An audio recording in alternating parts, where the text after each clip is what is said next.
አቤል ሩቲን ይቅርታ ጠይቃታለሁ አለ። ያንተ ይቅርታ ቀቅለ ብላሽ ማትረባ የሆነ ነገር አስበክ ነው እንጂ ሩቲዬን ይቅርታ ለመጠየቅ አስበክ አይደለም። አንተ ሴረኛ ማለት ነው። አንተ ሴሰኛ እሷን ለመጉዳት ነው እንግዲህ ደስተኛ ለምኖችን ለምን ሳቀችችን ሁለት ቀን ለመብለክ ነው አይደለ? አንተ ክፉ የሰው ወሬ ይቅርታ ጠይቃት። ያንተ ይቅርታ ምንም ማድረግላት አንተ እዛ ኤርሜላን በዚህ በኩል ከፈለክ ማነች ማርታ የምትባለውን ከፈለክ ከማንም ጋር መኖር ትችላለህ። ለማንም ቀለባት አድርጋ አይመለከተንም። ከነሱ ጋር መኖር ትችላለህ።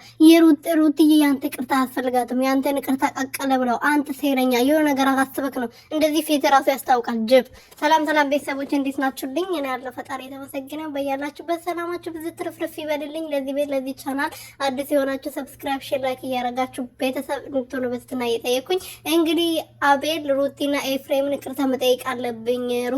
ኤፍሬም ጓደኛዬ ነው። ሩቲ ደግሞ አብረን ብዙ ነገር አሳልፈናል። ከዚህ በፊት በኋላ እነሱ መጉዳትም ማስቀየምም አልፈልግም፣ ይቅርታ መጠየቅ አለብኝ ብሏል። እንግዲህ ያንተ ይቅርታ እዛው ቀቅለ ራስ ግርዘራ አብስለክ ከፈለክ አድርቀ ከፈለክ አቃጥለክ ብለው አይመለከተንም። ያንተ ይቅርታ አያስፈልጋትም። ሩቲዬ ምን ይመስላል እባብ